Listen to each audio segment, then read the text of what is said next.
ख्वाजा सराज होते हैं वो डांस पार्टियों में और इस तरह की एक्टिविटीज़ में इन्वॉल्व होती हैं, आपको वो ख्याल नहीं आया? बहुत से ख्वाजा सर हैं जो काम भी करते हैं, जॉब भी करते हैं, कोई बैंकों में है, कोई कहीं है, कोई डॉक्टर है, कोई कुछ है, कोई कुछ है। बहुत सारे ख्वाजा सर हैं जो इस तरह का काम मेहनत भी करते हैं। कि ये मेरा काम है, ये मुझे ख्याल नहीं आया था, ये मुझे मेरे मम्मा ने शुरू से कह दिया था। या आपके हाथ में कैसा टेस्ट है कि लोगों का तांता बंधा रहता है? मेरी माँ की दुआएं और अल्लाह की रहमत और मेरे हाथों का जादू है सिर्फ।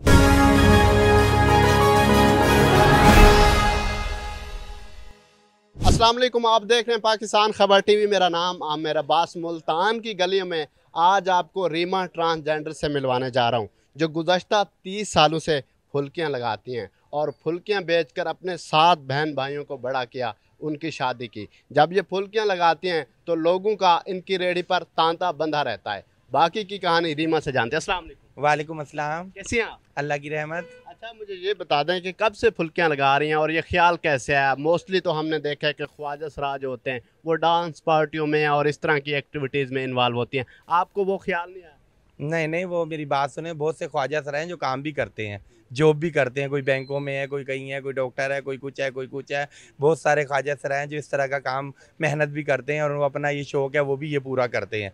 तो कहने का मकसद है कि ये मेरा काम है। तो वो ना मुझे ख्याल नहीं है, मेरी मम्मा ने लगा के दी थी, बस मेरा शौक़, मुझे भी शौक़ पड़ गया, फिर मुझे ये लगाते लगाते अब 30 साल हो गए हैं। आपकी फुल्कियों में या आपके हाथ में कैसा टेस्ट है कि लोगों का तांता बंधा रहता है? आप आती हैं, फुल्कियाँ 1 मिनट में ख़त्म हो जाती हैं। ये मेरी माँ की दुआ है और मेरी माँ की दुआएं और अल्लाह की रहमत और मेरे हाथों का जादू है सिर्फ। आपके हाथ की फुल्कियाँ खाने के लिए लोग तरसते हैं, सिर्फ आप हफ्ते में 1 दिन लगाती हैं तो बनती भी मेरे हाथों से ही हो, किसी से नहीं बनती ऐसी। अच्छा, हाँ। तो सुबह उठ के कितने घंटे लगाती हैं, कितना टाइम देती हैं इनको? सुबह 4 बजे उठना होता है, 4 बजे से 8 बजे तक ये वो होता है, बनाने का इसका टाइम होता है। उसके बाद फिर इसको भिगोने डिप किया जाता है, डिप करके इनको दोबारा निचोड़ के इस पे रखा जाता है, फिर चटनी वगैरह ये तैयारी करके रेडी निकाल के 10 बजे रेडी करके रेडी ले आते हैं। मोहल्ले के बच्चों की आपके साथ खास मोहब्बत है, सबको याद है कि रीमा आ गई, रीमा आ गई, सब भी भाग के आ जाते हैं। तो ऐसा क्या है, इतनी मोहब्बत बच्चों से कहते हैं? बहुत प्यार करते हैं, ये अल्लाह का करम है मेरे ऊपर। ये मैंने इनको नहीं हिलाया, ये खुद मुझे प्यार करते हैं। ये तो अभी रेडी पे, अभी आपने देखा थोड़ी देर पहले कितना रश था। ये तो मैं बल्कि इनको भगाना होता है तो घर भी नहीं जाते, रेडी पे बैठे रहते हैं। इनकी माँ इनको आवाज़ मारती है। साथ आपकी हेल्प भी कर रहे हैं, कुछ प्लेटें धो रहे हैं, कुछ पानी पिला रहे हैं, कुछ ला रहे हैं। हाँ, सब लगे रहते हैं मेरे साथ, काम करते रहते हैं बच्चे मेरे साथ। कुछ बच्चे तो ऐसे हैं जो छोटे छोटे काम करते हैं, तो वो बड़े बड़े बैंकों में नौकरियां जॉब करते हैं। वो भी मेरे लिए अब इस टाइम बेचैन हो रहे होते हैं। वो उठते हैं तो कहते हैं यार ख़त्म हो गई है, इतनी देर हो गई, मैं तेरी वजह से उठ के आया हूँ, अभी मैंने सोना था। भाई अभी मैंने सोना था, मैंने खाने के लिए तेरी वजह से आके। कैसे कमा लेते हैं यहाँ से? बस अल्लाह का शुक्र है, गुजर बसर हो रहा है, करम है अल्लाह का। हाँ। आप इंटरव्यू से पहले बता रही थी कि 7 बहन भाइयों को ये फुल्कियाँ बेचकर बड़ा किया, उनकी शादियाँ की। हाँ जी, बिल्कुल, मैंने अपने बहन भाइयों की खिदमत में अपनी ज़िंदगी वक़्फ़ की।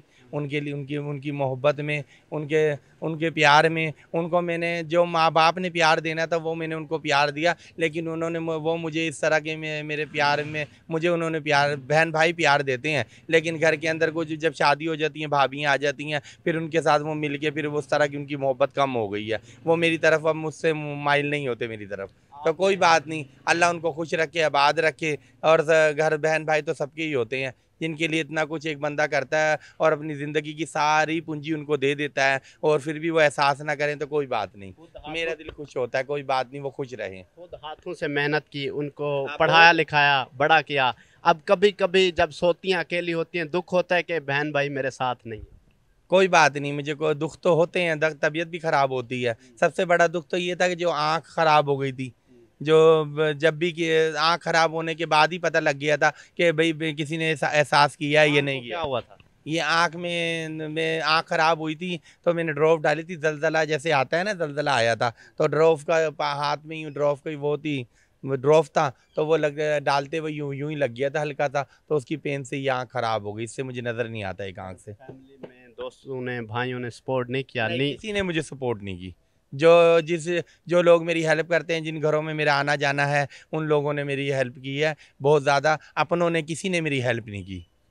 अपनों ने नहीं की, गैरों ने की है। जहाँ पर मैंने जाना होता है, जिन घरों में जाना होता है, जो मुझसे राज़ी होते हैं, जो मुझे खुश होते हैं, मेरे इंतज़ार करते हैं, भाई उसने आना है, तो वो उन्होंने मेरी हेल्प की है। और घर वालों ने, किसी ने मेरी हेल्प नहीं की।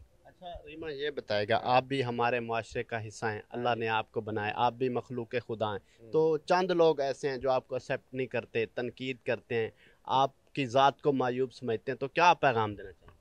तो उनको यही पैगाम है कि उनको उनको ऐसा नहीं करना चाहिए।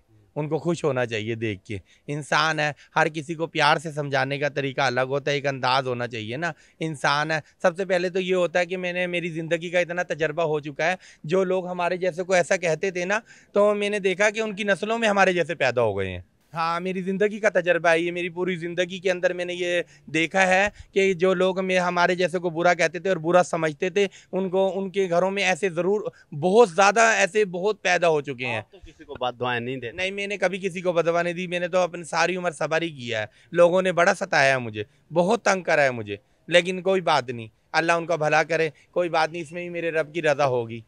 बस अल्लाह का करम होना चाहिए ना, अल्लाह का करम है तो मेरा गाड़ी चल रही है ना।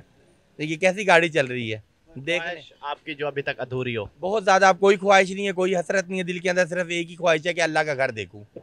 अल्लाह का घर देखने की बड़ी हसरत है, वो भी अल्लाह करेगा अल्लाह से कि मुझे अपने घर बुलवा ले। इंशाअल्लाह ताला। अल्लाह, मेरे को पूरी उम्मीद है अल्लाह मुझे ज़रूर बुलाएगा। अल्लाह मेरे चाहने वालों की खैर हो, कोई ना कोई तो अल्लाह नज़र करम कर ही देगा। आखिर पर उन ट्रांसजेंडर को, ख्वाजा सराओं को क्या पैगाम देना चाहेंगी जो बैगिंग करते हैं, भीख मांगते हैं, लोगों के सामने हाथ फैलाते हैं और गलत एक्टिविटीज़ में इन्वॉल्व होते हैं? अगर वो जैसे भी गलत काम करते हैं तो उनको नहीं करना चाहिए, भीख मांगना। तो हमारे जैसे को कोई बात नहीं, भीख मांग सकते हैं, मजबूरी है। और जो आजकल के नए नए उठ के जो भीख मांग रहे हैं वो अच्छा नहीं है, वो मेहनत कर लें। जो एजिट हो गए हैं उनकी मजबूरी है, वो मांग सकते हैं, अब उनका कोई काम नहीं होता, क्योंकि उम्रें तो उम्रें होती हैं ना, फिर गुजर गया वक्त। वक्त तो ज़िंदगी है तो लम्हे की भी नहीं है तो हज़ारों साल की है, वक्त गुजर ही गया है। तो जो एजिट हैं वो मांग रहे हैं, तो कोई मांगना कोई गुनाह नहीं है, बद गलत कामों से अल्लाह बचाए उन्हें भी और मुझे भी। नाज़रीन, ये औलिया की धरती मुल्तान से रीमा ट्रांसजेंडर हमारे साथ मौजूद थी, जो गुज़श्ता 30 सालों से फुल्कियाँ लगाती हैं और इन्होंने फुल्कियाँ बेचकर इतनी मेहनत की, अपनी फैमिली के जो लोग थे, जो बहन भाई थे, उनको पढ़ाया लिखाया, बड़ा किया, लेकिन अब इन्हें दुख होता है कि वो मुझे छोड़ के गए हैं। और ये रीमा उन सब के लिए एक ज़िंदा मिसाल हैं, जो बेगिंग करते हैं, लोगों के सामने हाथ फैलाते हैं, तो उनको इन्हें देखकर कुछ सीखना चाहिए। अपने मेज़बान आमिर अब्बास को दीजिए इजाज़त और देखते रहिए पाकिस्तान खबर टीवी।